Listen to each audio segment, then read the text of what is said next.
Hello মা, আমি launch থেকে নাইমা এখন বাস টার্মিনাল আছি। বেশি দেরি তো নাই, ধরো নাইতে 2টা 3টা বাজবো। ফরাই এক লগে মার্কেটিং করবো। আচ্ছা মা। এ বাস দাঁড়ান দাঁড়ান দাঁড়ান।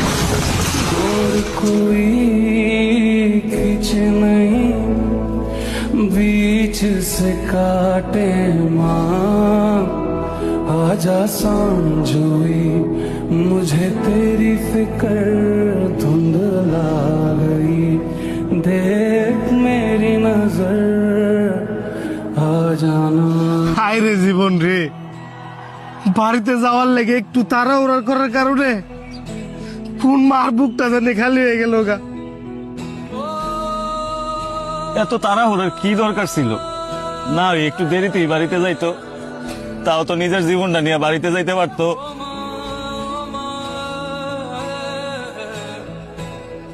একটা বার চিন্তা করছস এ পরিবারের ঈদটা কেমনে কাটবো? ঈদে সবার স্বপ্ন বাড়ি যায় না, কারো কারো লাশও বাড়িতে যায়। এটাই হয়তো পৃথিবীর নিয়ম। सामने आ जाना